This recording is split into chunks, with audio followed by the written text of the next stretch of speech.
ولا تحياتي تحياتي مرة أخرى من واحة داتس.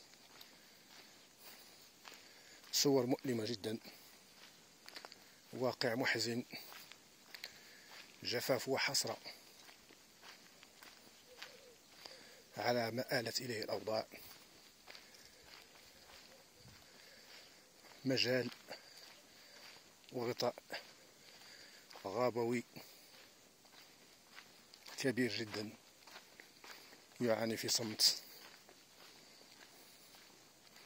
تصرفات لا أخلاقية، تصرفات متهورة للإنسان.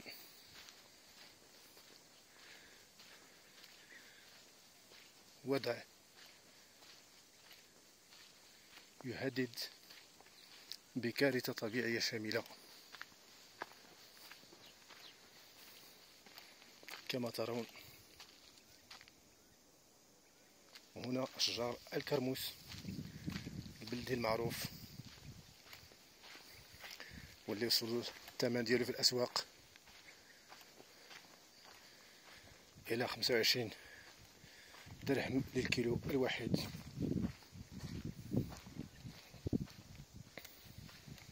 هنا آثار الجفاف كما ترون.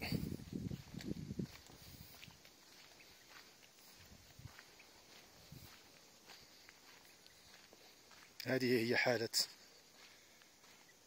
واحة داتس التي تعيش. الورد كذلك.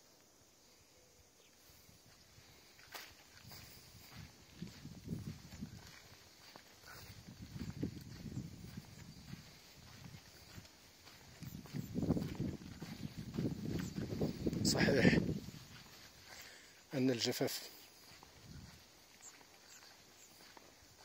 هي ظاهرة طبيعية،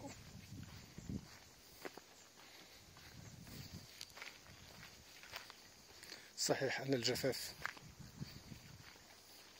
أو أن الواحة مرت بفترات جفاف كبيرة جدا خلال الستينات السبعينات،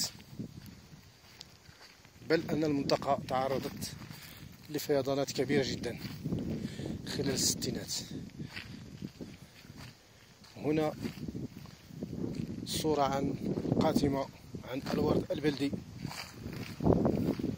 أي ما تبقى من الورد البلدي.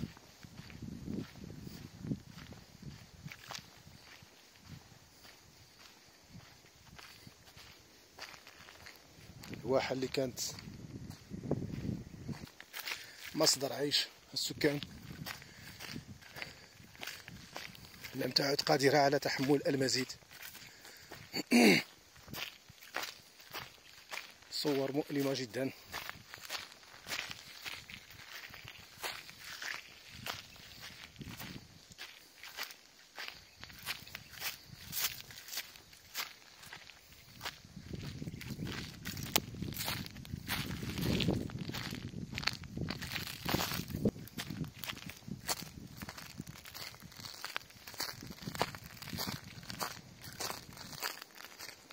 كما قلت، صحيح أن الجفاف ظاهرة طبيعية، ولكن التصرفات العشوائية والبطش تاع الإنسان هي أكبر بكثير من الجفاف.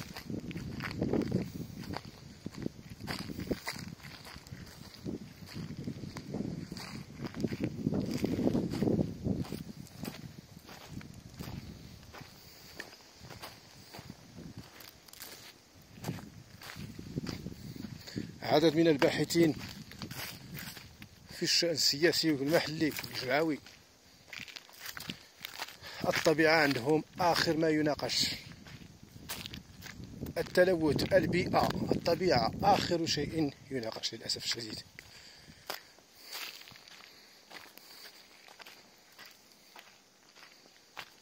ها نحن اليوم نصل إلى مرحلة خطيرة جدا، من الندرة إلى الشح. اليوم نتحدث عن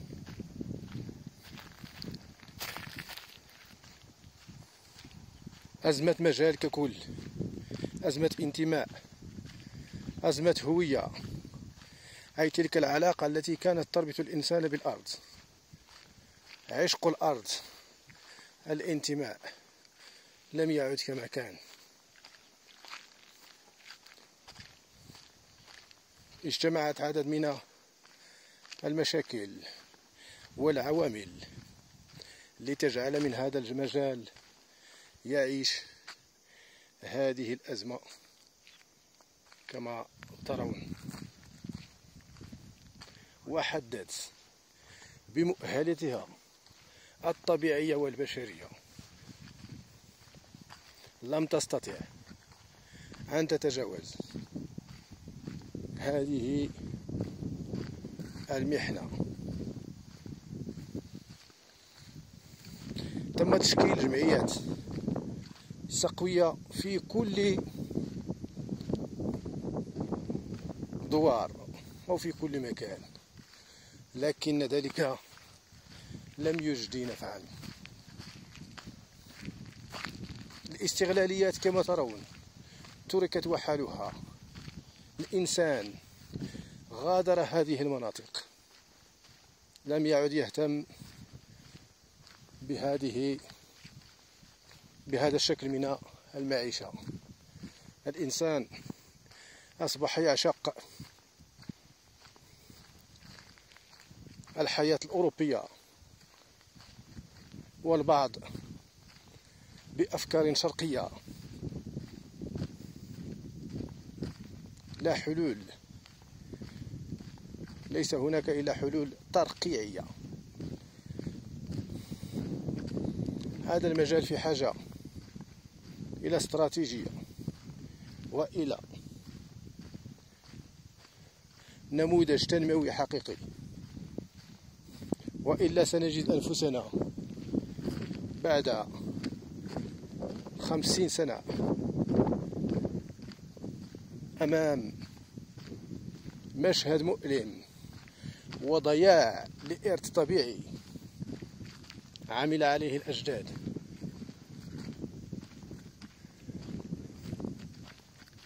بكل جد، لكن للأسف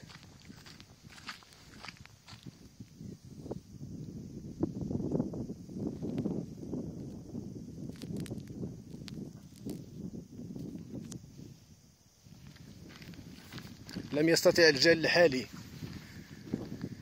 أن يقدم حلول، بل لم ينخرط كليا